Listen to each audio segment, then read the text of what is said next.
J'ai lu dans Psaume 20, chapitre 20, verset 2 jusqu'à 7.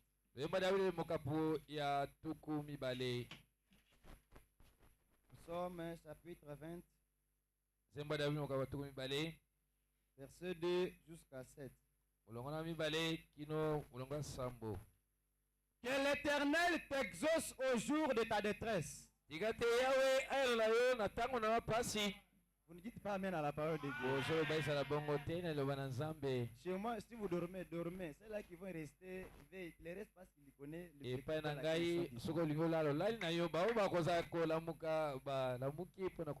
Et si vous voyez que quelqu'un vient veiller et il dort, en tout cas, il a envoûté.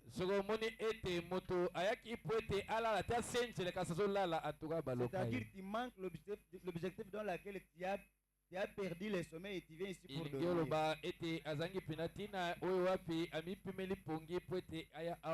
Les huissiers, si vous voyez que quelqu'un dort, laissez-lui dormir, ne le dérangez même pas.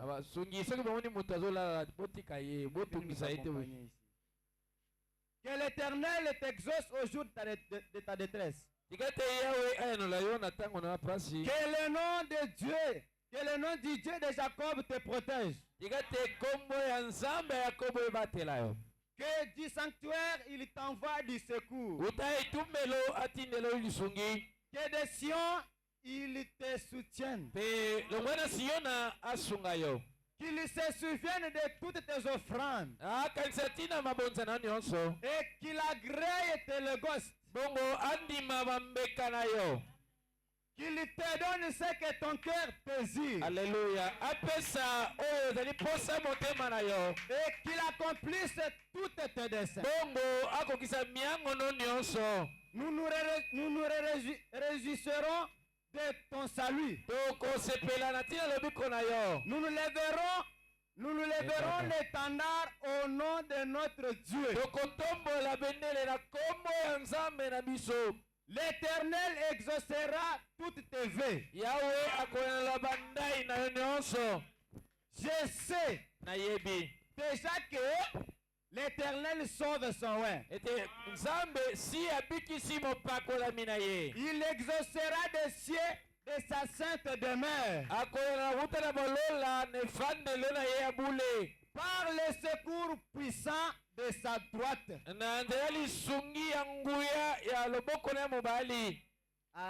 Cette écriture est pour vous, dites amen. Ce soir, nous allons parler sur un petit sujet qui m'est arrivé quand je méditais à 2 heures. Intitulé Face en face avec Dieu, la situation change.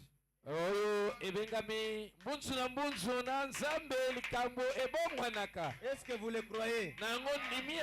Face à face avec Dieu, la situation change. Et si tu vois quelqu'un quitter sa maison venir ici,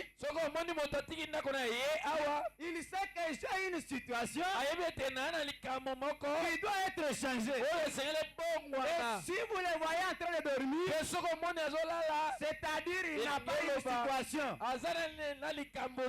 Il manque l'objectif dans lequel il est venu ici. Mais ceux-là qui ont des problèmes, ceux-là qui ont des situations qui ont longtemps duré, et je vous dis cette nuit, face en face avec Dieu, la situation change.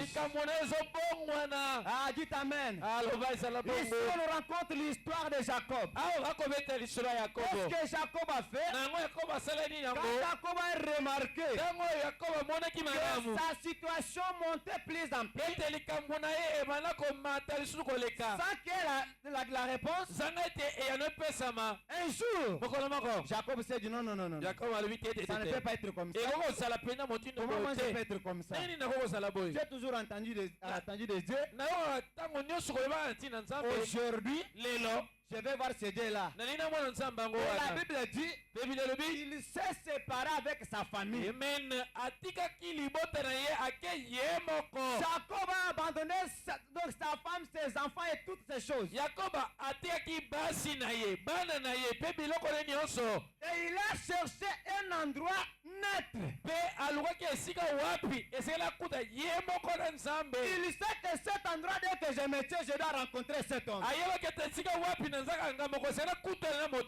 Maintenant, quand nous rentrons dans la Bible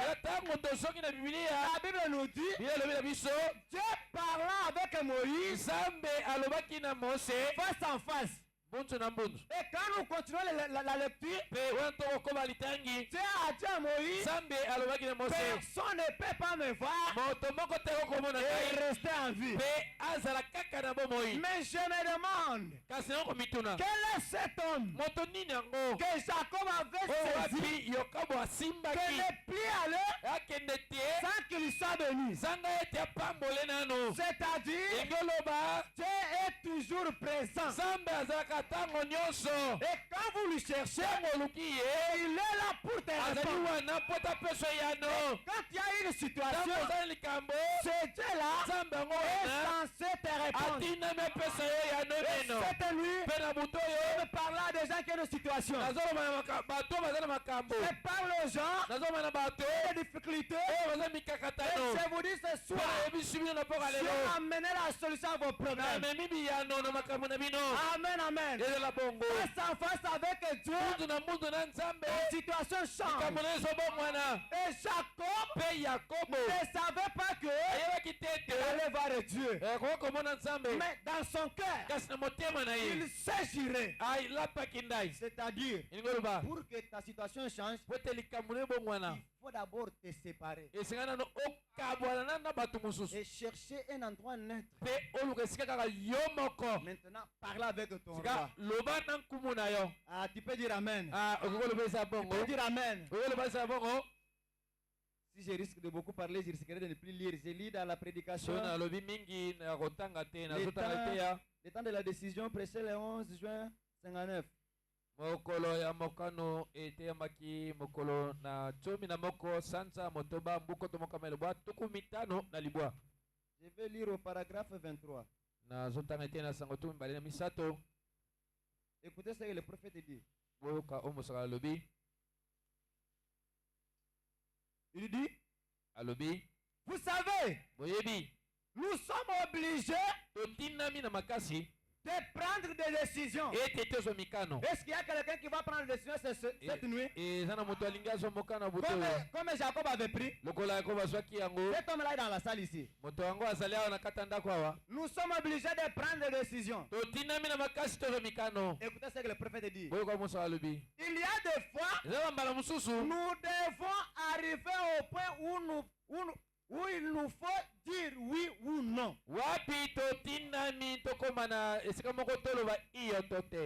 C'est-à-dire, dans la vie de chaque personne, il y a un temps de stade après les épreuves. Et ces épreuves-là peuvent te faire pousser à bout. Ou tu peux dire non. Et Branham dit, cela fait simplement partie de la vie humaine. Chaque personne se pose des questions comme ça. Et tu fais quelque chose, ça ne marche pas. Tu te poses des questions. Et il y a une question là à double face. Soit c'est oui, soit c'est non. Branham dit que ça fait partie d'une vie humaine. Il continue. Il y a un temps où nous ne pouvons pas rester neutres. Et si Dieu permet, je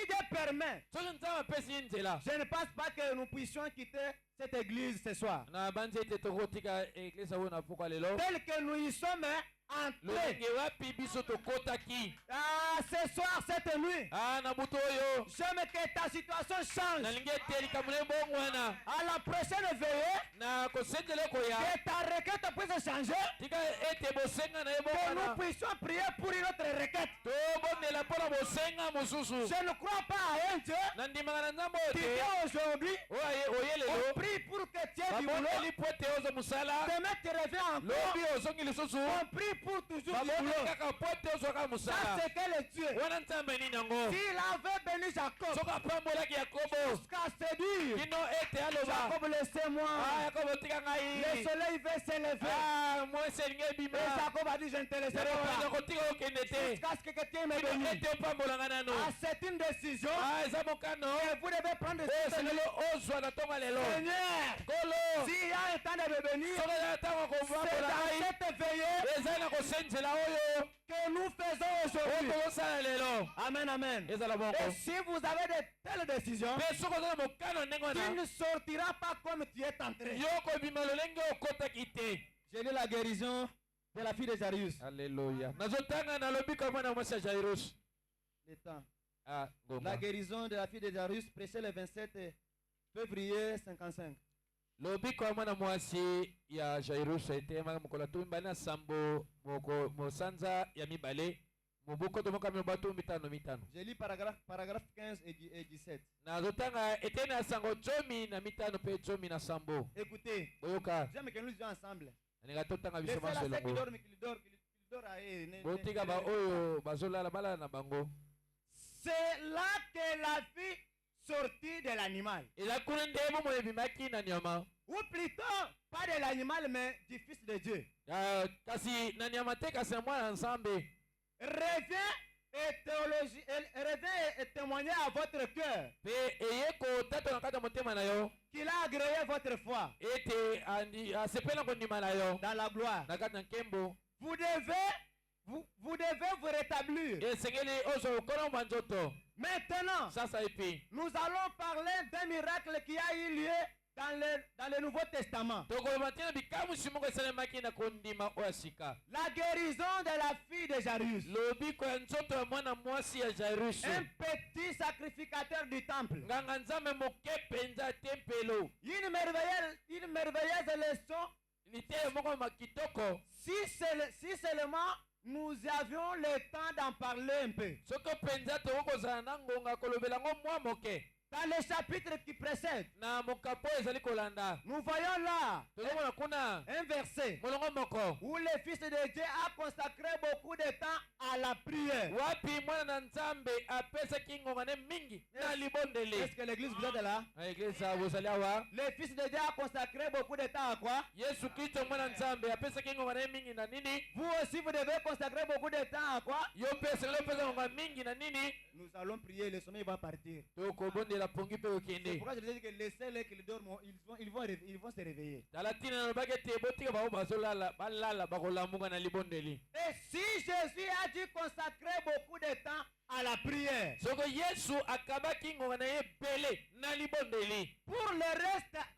pour rester en communion avec l'Esprit qui était en lui,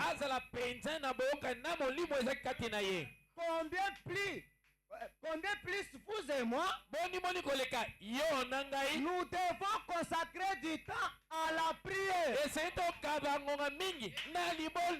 Écoutez, là il y a le problème. Beaucoup de temps à la prière. Si seulement vous aviez ce que présentait le temps de la prière. Le prophète a dit, c'est que des fois, lorsque vous en priez, Dieu fait quoi? Dieu change la destination totale de différentes choses.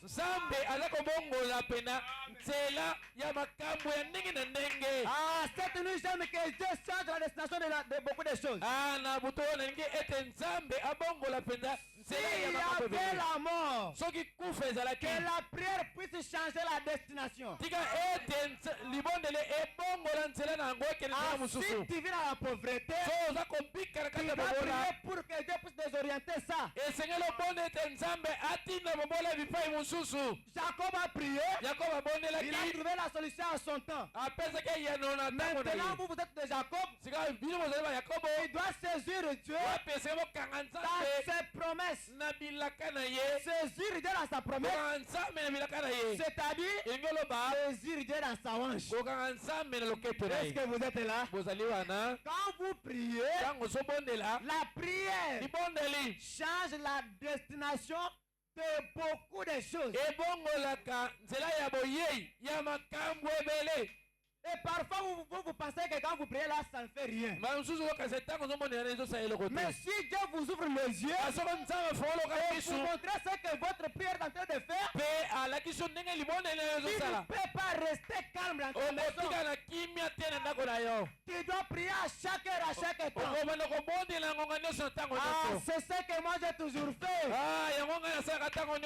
Amen, amen. Et j'ai pris tout le temps. Si j'ai le temps de prier, j'ai prié comme je n'ai jamais prié. Et je sens dans mon cœur une voix douce qui me parle. S'il y a un danger, il me parle. S'il y a quelque chose, quelque part, il me parle. Parce que Dieu a dit prier pour être en communion avec l'Esprit qui est en nous. Vous aussi, vous devez beaucoup prier pour que vous soyez en communion avec l'Esprit qui est en vous. Et le prophète dit, cela change beaucoup de choses. Qui devrait arriver? Croyez-vous cela? Croyez-vous cela? Croyez-vous cela? Quelque chose soit sur le point d'arriver et votre prière pourra changer toute la situation. C'est pourquoi je dis c'est cette nuit, face à face avec Dieu, ta situation change. Moi je dis ma situation change, ça va changer. Vous attendez que je dise à votre place? Non, je dis aussi pour moi. Face à face avec Dieu, ta situation, dis à ton frère qui est à côté de toi. Face à face avec Dieu, ta situation change.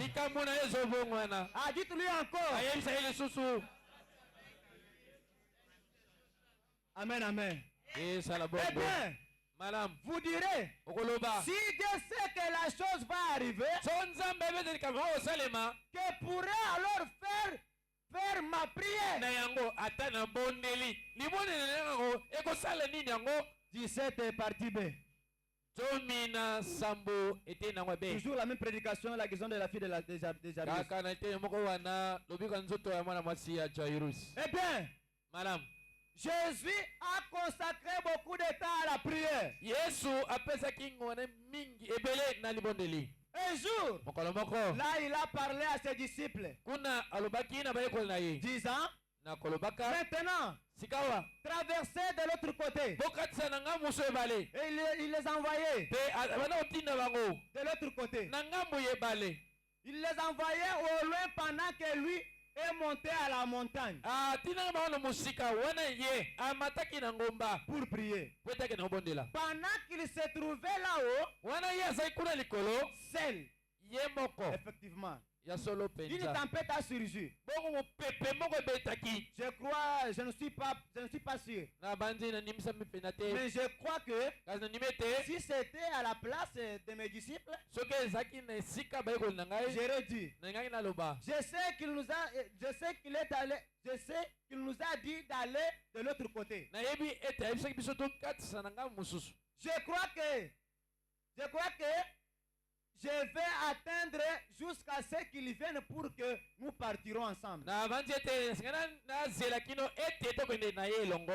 J'aimerais qu'ils soient avec nous dans des cas comme celle-là, pas vous.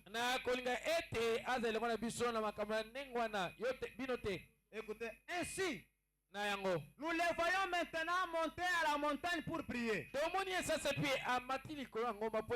Les disciples se sont précipités à la mer. Ils ont pris leur arame. Ils ont usé la voile de leur petite barque. Et ils se sont mis en route.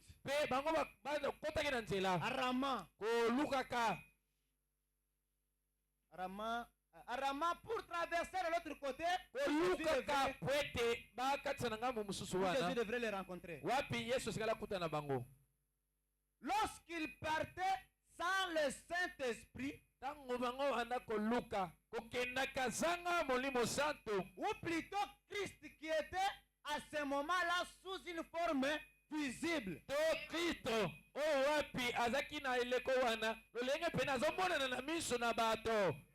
En route, ils ont eu des ennuis. Maintenant, écoutez l'idée maîtresse de cette situation. Même si vous n'avez, je refuse de beaucoup expliquer parce que je veux consommer beaucoup de temps. Écoutez ce que le prophète dit. Hey. Généralement, si vous vous mettez en route quelque part sans Christ, il y aura des ennuis sur la route. Et aussitôt que le diable vous verra sans communier avec Christ,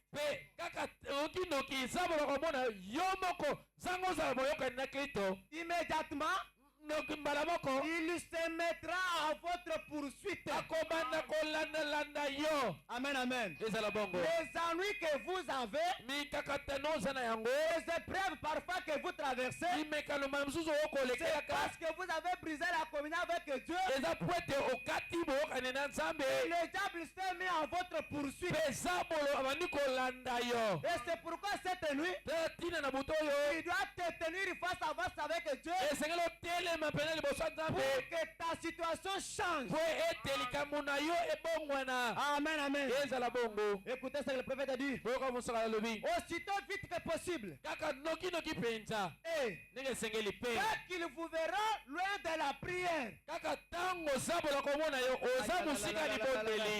Dès que le diable vous verra loin de la prière, qu'est-ce qu'il fera?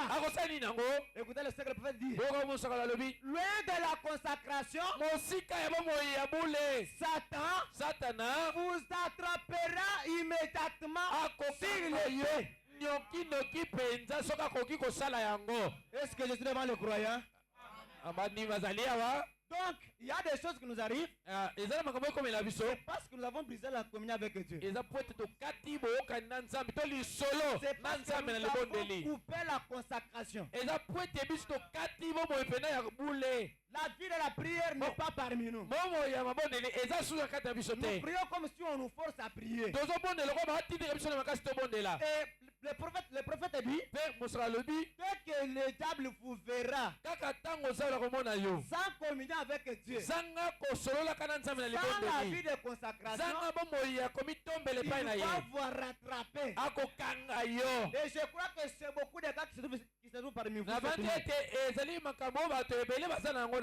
parce que vous avez lâché prise. Et le diable vous a vu loin de la parole, loin de la prière, loin de la consacration. Et il s'est emparé de vous. Et vous traversez les ennuis. Alléluia. J'ai lu dans la prédication la soif. La soif prêchée le 19/9/65.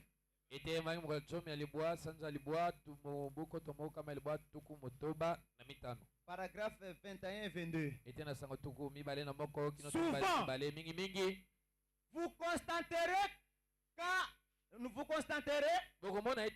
quand à une réunion où on prie pour que la guérison divine, alors le lendemain vous allez constater sans doute que le diable va s'arranger pour que ça soit deux fois pire que vieille voyez. Na yango mokolo ekolanda wana nzambe akomi lengela akomi bongisa wete likambo noyo ozaki na yango yango ekoma susu mabe mbala mibale to mbala misato. C'est ce que le diable fait. Yango ne Même sabola quand tu vas sala. prier cette nuit, Eza tango obondela buto tu vas yo. comme si tu n'as pas prié. Okomona lokolo obondelaki kutu te. Tu vas faire monter cette épreuve-là donc durement. Momekano ozaki nango ekokoma susu mati su makasi. Et le prophète dit, Pe mosakala lobi souvenez-vous, kanisa nanu. ça c'est simplement Satan Lengana ezaka satana qui cherche à vous éloigner de la bénédiction de Dieu. oyo wapi azoluka ete atia mosika ya lipamboli ya nzambe. Donc dans la bénédiction de Dieu que Dieu a réservée pour vous. Lipamboli ya nzambe oyo nzambe abombela yo. Voyez, Moni Branham me dit, bana malobi n'écoutez pas surtout pas oyoka kutu te. ces personnages-là. Moto wana naza bolango wana. Voyez, Moni continuez toujours à courir. yokoba kaka kopotaka mma kokendaka liboso. Ah, ce n'est pas ça. Eza yango mpenza te. Ce n'est pas ça. Généralement, il faut une situation de détresse. Pai kana lobi ete mingimingi ekosenga likambo moko ya pasi.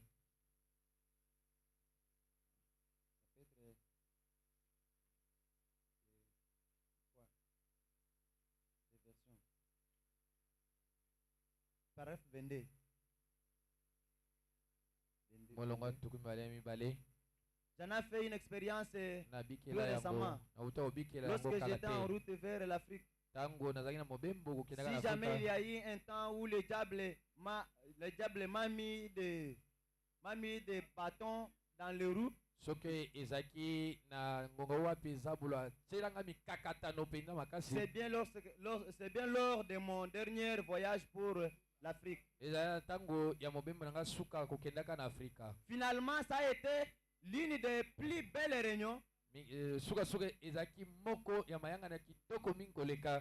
l'un des meilleurs moments que j'ai jamais passé. Moko na kati ya bangonga oyo na ino natikala kolekisa te na kuna na Afrika. Je crois que j'ai eu réussi à accomplir plus de choses. Nabandi ete ngai nalongaki mpena kokosala kaka kokokisaka makambo ebele.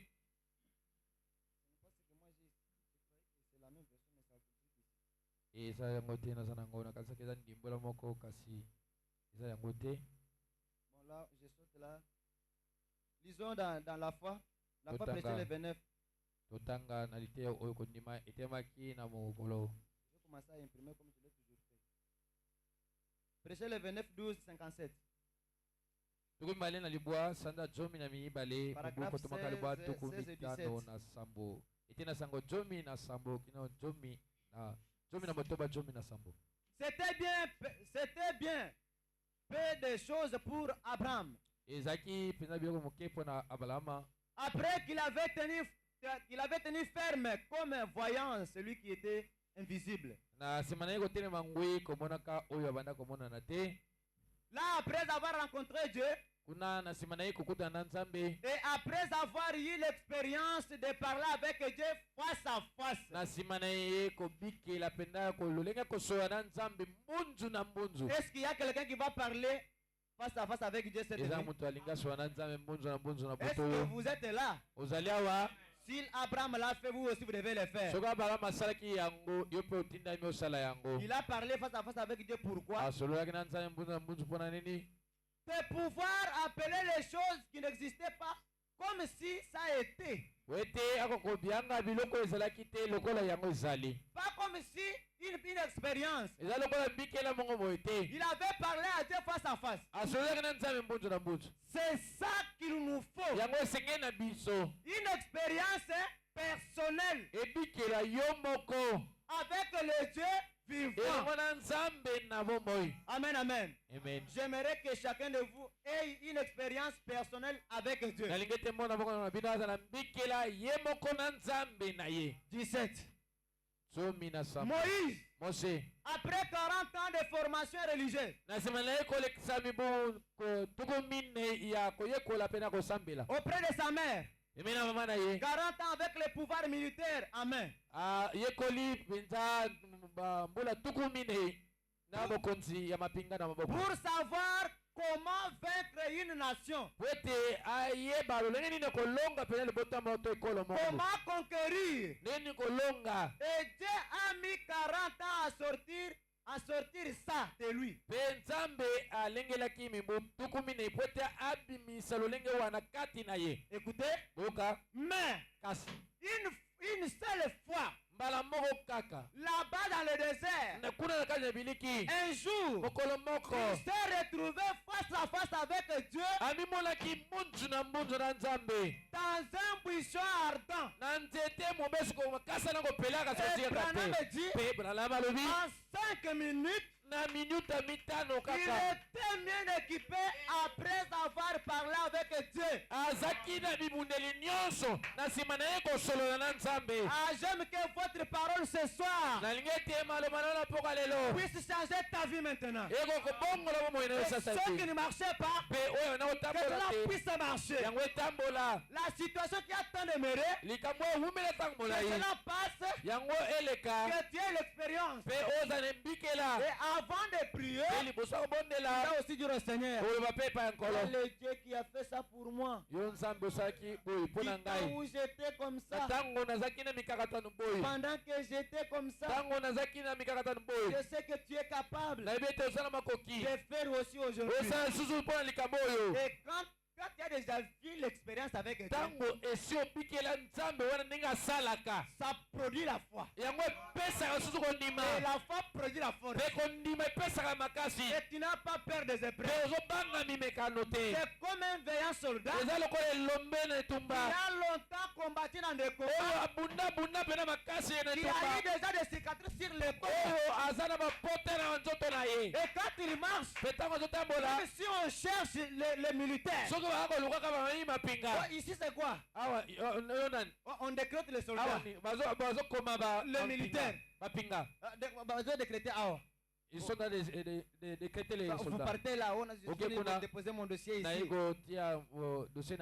c'est lui qui décrète là. Dès qu'il voit un soldat vient avec les tenues trouvées par les balles. Même s'il n'a pas le dossier, son regard sera tiré sur cet homme-là. Pourquoi? C'est quelqu'un qui a déjà combattu, qui a déjà eu l'expérience et les tactiques du combat. S'il est devant le combat, il va se souvenir de ce qu'il a toujours fait quand il est devant l'ennemi. Et vous aussi, vous devez avoir l'expérience à dire à Dieu pendant que les choses ne marchent pas. Amen, amen. On va voir ça. Je saute pour prier. Ce qu'il nous faut pour triompher de toute incrédulité, notre foi. Paragraphe 59-60. Écoutez ce que le prophète dit. Ce qu'il nous faut pour triompher c'est prêcher le 29, 7, 60. Je fais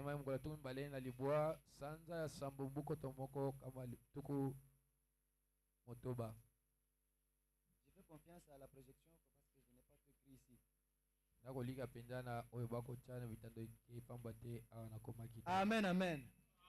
J'aimerais que vous soyez le véritable soldat. Donc tu as déjà traversé les épreuves, tu as déjà l'expérience. Même si tu tombes malade, tu sais que non, je dois être guéri.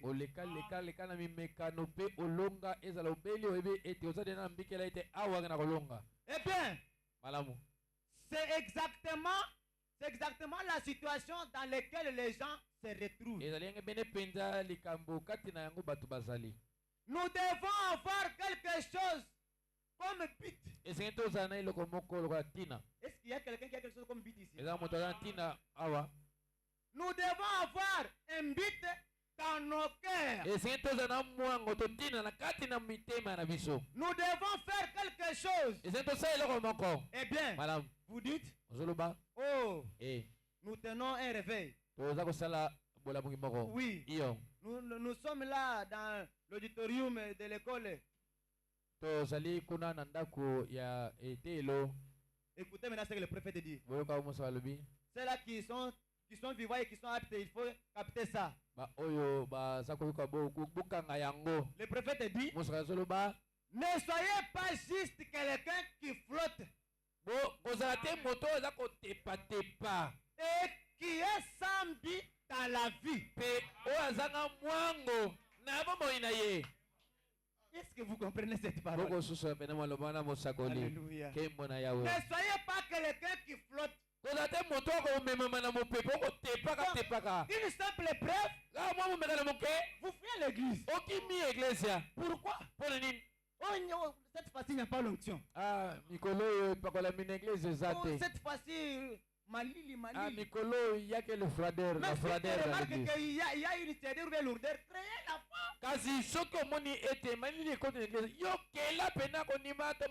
Créez le réveil. Ce n'est pas que tu remarques ça, tu fuis. Amen, amen. Le prophète dit, ne soyez pas quelqu'un qui flotte et qui est sans but dans la vie. Donc, qui est en train de flotter comme ça sans un but. Donc, tu étudies pour étudier. Tu as du travail pour avoir le travail. Et tu veux te marier pour te marier. Or, après le mariage, il y a une vie. Amen, amen. Il y a une vie qui nous attend. Alors, soyez quelqu'un qui marche avec les objectifs, les buts. Donc, dans tout ce que vous faites, vous devez avoir les buts. Écoutez ce que le prophète dit. De cette façon-là, vous n'arriverez jamais à quelque chose. Donc, si tu marches sans but dans ta vie, tu n'arriveras jamais à quelque chose. Et le prophète dit, lèvons-nous et faisons quelque chose.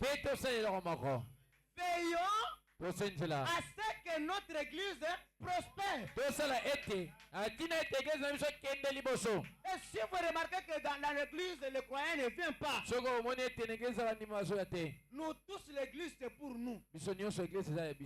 Tu peux te faire un huissier et commencer à faire la visite pour comprendre que pourquoi ces frères-là ne viennent pas. C'est ça notre rôle, nous tous. Donc tout ça, vous faites pourquoi? C'est pour que notre église prospère. Écoutez, faisons prospérer le royaume. Veillons à ce que les malades viennent ici. Veillons à ce que Dieu soit établi parmi les gens. C'est ce que je cherche, que Dieu soit rétabli ici. Même là où je suis quand je prie. Seigneur, j'aime que tu sois établi dans mon église. Et quand je rentre, que je puisse te rencontrer parmi les gens. Et que les gens soient dans l'amour. Écoutez. Et que de grands miracles et de prodiges se reproduisent. Qui frapperont la nation. Branham dit, je suis convaincu qu'il se produira ici des choses qui vont ébranler cette contrée. Alléluia. Parce que c'est la nuit. Oh Seigneur. Qui la secouera pour le royaume de Dieu. Écoutez. Si chacun de nous nous mettons derrière cela, que ferons-nous? Nous érigissons une tribune pour notre Seigneur. Donc nous allons faire de cet endroit la tribune. Ou toi tu as un problème, tu viens ici. Tu trouves la solution. Tu es malade, tu sors guéri. Tu n'as pas l'argent, tu viens ici. Qui te donne l'argent? Et Je vais pas aller plus loin. Pour dire que nous allons faire la piscine ici. Pas seulement pour guérir. Donc la piscine pour toutes les épreuves. Ce livre, c'est quoi? Je n'ai pas l'argent de loyer.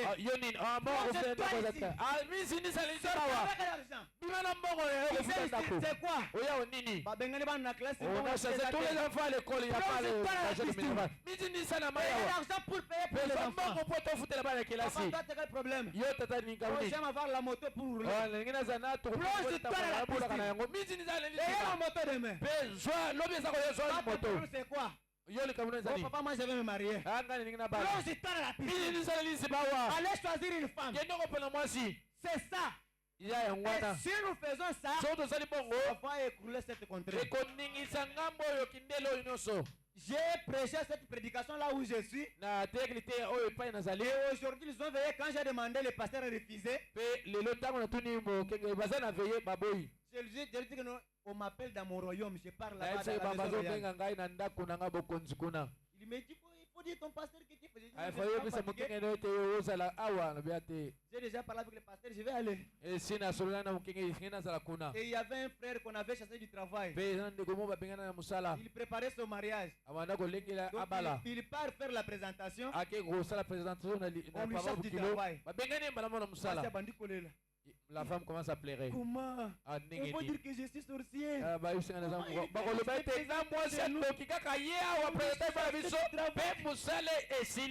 Merci de t'appeler. Moi je dis, Dieu t'a déjà exaucé. Et quand je suis entré dans ma caverne, j'ai dit, Seigneur, j'aime que quelque chose puisse avoir lié. Et j'ai prêché cette prédication. Et après avoir fini, 3 jours après, le frère a attrapé un travail plus que celle qu'il avait auparavant. Avec un salaire pertinent. Le 24 de ce mois, on va consacrer son mariage. Et quand je suis rentré de moi-même, j'ai dit, moi aussi j'ai ce problème. J'ai dit, comment ça, Seigneur? Pourquoi, Seigneur? J'ai eu la douleur dans le cœur. Et puis il a s'est revenu. Il m'a saisi au pied. J'ai dit, ce n'est pas moi, c'est Dieu. Tu places ta foi dans les Écritures. Les Écritures vont quitter de l'histoire pour venir une réalité. Et son mari est venu me voir. Il dit, tu as besoin de quoi? Je lui ai besoin de rien. Toi, marie-toi d'abord. Après, moi, je vais te dire ce que moi j'ai besoin. Il a dit, c'est mystérieux. Et je sais que la même chose. Si toi aussi tu places la foi dans ces écritures que j'ai lues, le même Dieu va te donner l'histoire. Il devenir réel pour toi. Et nous devons élire dans nos propres cœurs. Et nous devons, et dans nos propres cœurs, nous devons viser, monter. Nous devons viser quelque chose à faire pour cela. Écoutez ce que le prophète dit. Nous avons un but, un objectif. Nous ne vous contentez pas à adhérer à une église et de vous laisser aller. N'allez pas comme cela. Vous devez toujours avoir un objectif dans ce que vous faites. Ayez des objectifs dans ce que vous faites. Ne soyez pas incroyable à l'OTAN. Notre église,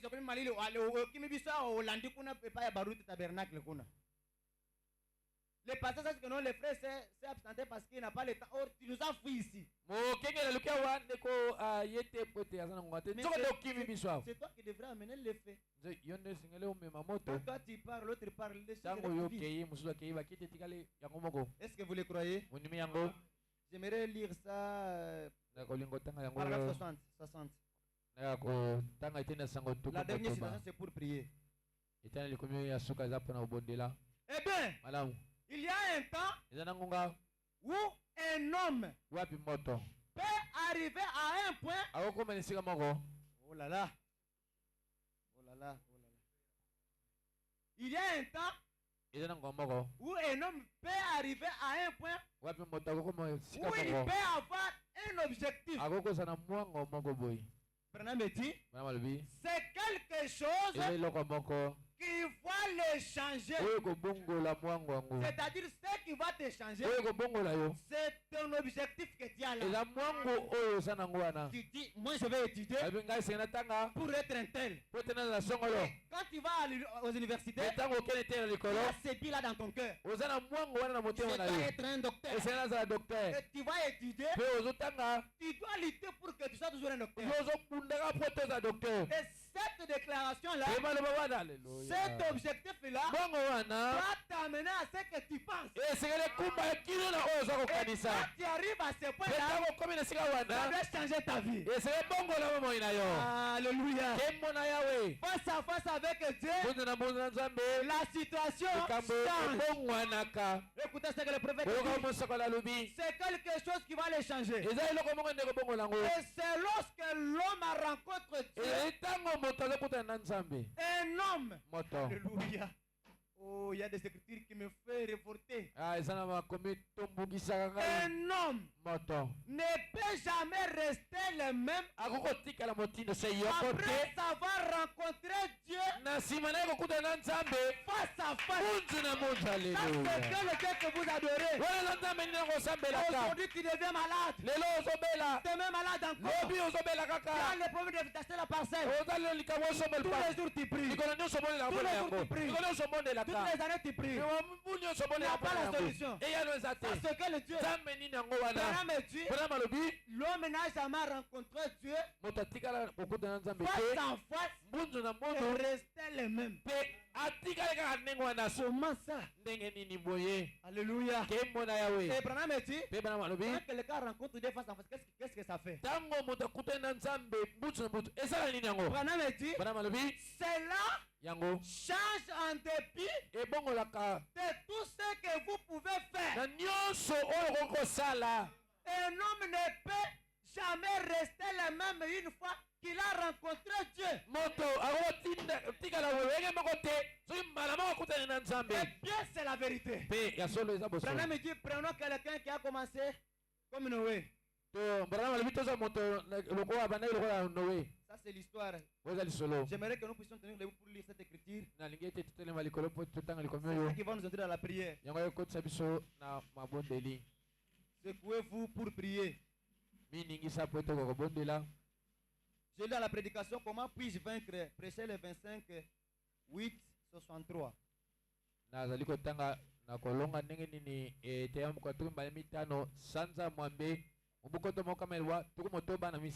Réveillons ceux qui dorment pour que nous puissions prier. Dites d'abord à celui qui a à côté de toi que face à face avec Dieu, la situation change. Mais c'est le prophète qui a dit que l'homme n'a jamais rencontré Dieu et resté le même. Donc la situation a rencontré Dieu ce soir. Et tu vas sortir avec la solution. Maintenant écoutez ce que le prophète dit. 118. Bien qu'il ait été capable de le faire. C'était le diable, c'était donc la conversation entre Dieu et le diable. Bien qu'il ait été capable de le faire, il ne l'a pas fait. Il n'a jamais tenu compte des propositions de Satan.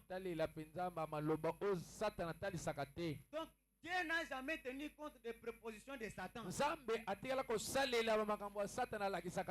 même si tu dois dire au Seigneur, je n'accepte pas les propositions que Satan me propose.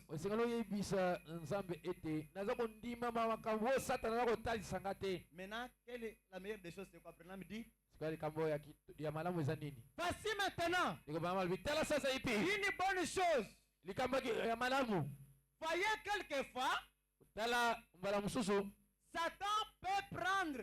Et quand vous pensez que vous êtes en train de faire la volonté de Dieu, qu'est-ce que le diable fait? Il peut faire une proposition à laquelle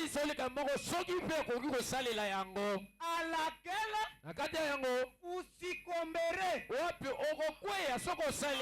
y a des croyants ici? Alléluia. Est-ce qu'il y a des croyants ici? Une fois que vous faites quelque chose qui est la volonté de Dieu, le diable prend des propositions pour vous. C'est comme ça, vous remarquez même maintenant. Nous sommes en train de veiller maintenant. Pour les petits malili. Ah, il y a eu une grande bruit, maintenant il fait froid. Une proposition que le diable a mis. Il a mis ça pour que vous puissiez succomber.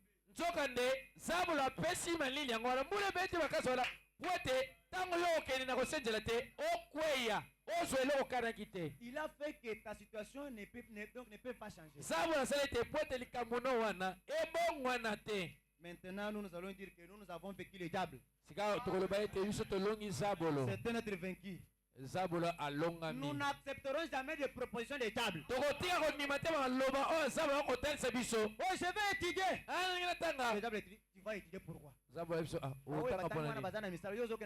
Ceux qui ont étudié ont quoi? Et toi tu pars chercher quoi à l'université? Une proposition. Tu commences à gratter la tête. Frère, tu n'étudies pas. Aux universités, ce sont les enfants de risque. Qui vous a dit ça? Le diable vous met des propositions. Oh, je vais voyager. Papa, tu vas aller faire quoi? Là où tu veux partir, il y a une guerre qui commence là-bas. Une proposition. Tu vas te marier? Toi aussi. Tu n'as pas encore même un travail. Tu cherches à te marier pour je ne sais pas le mariage. Faites attention. Une proposition. Le prophète nous dit, n'acceptez pas de propositions que le diable met devant vous. Il met ça pour vous succomber. Moi je sais une chose, que la foi triomphe. C'est ce que moi je sais. Et la prière change les choses. Et Branham me dit que ça change même la destination de la chose. Maintenant, le paragraphe 19. Donc, nous allons prier pour 3 phases. Tu pries d'abord pour Dieu. Après, tu vas prier pour ta famille. Après, tu dois prier pour toi-même. C'est le prophète qui le dit, ce n'est pas moi. Lisons. Eh bien, prenons par exemple nos sœurs. Elles sont jolies. Elles peuvent vous amener à laisser pousser vos cheveux. Sans que vous vous rendiez compte que cela vous donne une très belle apparence. Ensuite, vous savez, vous devenez un peu prétentieuse. C'est ça le travail du diable. Il met des propositions comme ça. C'est la bénédiction qui n'aille bien. La sœur arrange sa chevelure très bien. Donc un choix quelque part. Comme tu vois, la sœur, comment est-ce qu'elle a arrangé sa chevelure?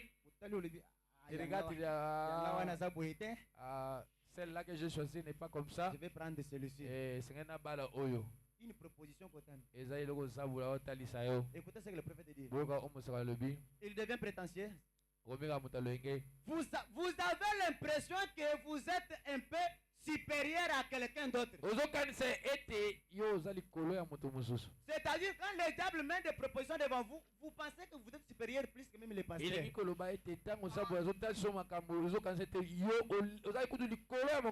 dans ce moment-là, personne ne compte devant toi. Frère, enlève cette histoire-là que je lise l'écriture. Écoutez, il dit, certains d'entre vous les hommes, vous savez ce que je vais dire, n'est-ce pas? Vous savez ce que je vais dire, n'est-ce pas?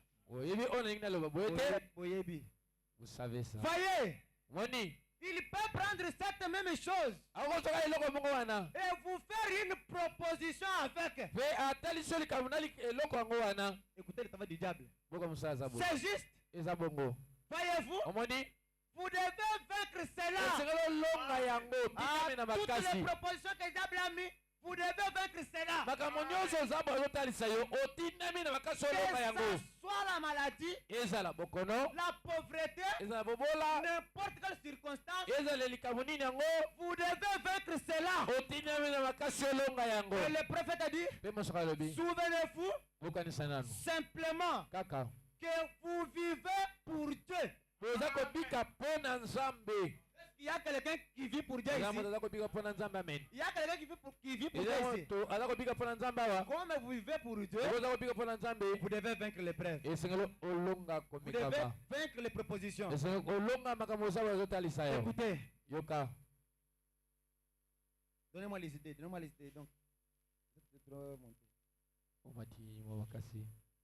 et pour Dieu, oui. Vous avez un objectif.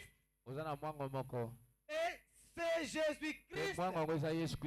C'est ça votre objectif. Maintenant, le prophète dit, en dehors de cela, rien d'autre ne compte.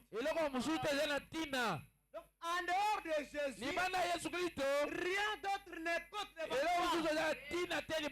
N'importe quel obstacle, n'importe quel problème, n'importe quelle proposition, cela ne compte pas devant Dieu. Et Branham dit, deuxièmement, pour votre famille, puis troisièmement, pour vous-même. Premièrement, Dieu. Ensuite, votre famille. Après votre famille, dit, vous venez en troisième position. C'est la fin de la route. Mettez-vous en dernière position. Lui a fait. Amen, amen. Cette nuit, tu dois dire à Dieu, j'aime que ma situation change. Parce que je suis venu devant toi. Et pour que ma situation change, j'aime que tu enlèves toutes les propositions que le diable me propose. Et quand tu enlèves les propositions du diable, poussez-moi à prier pour toi. Et à prier pour ma famille. Et puis prier pour moi. J'aimerais qu'on donne le chant miséricorde insemble. Dieu ne peut pas pardonner. Vous devez beaucoup prier. Jacob a rencontré ce Dieu. Sa vie a changé. Même la femme samaritaine. Elle ne savait pas que quand il va aller puiser, il va rencontrer Dieu.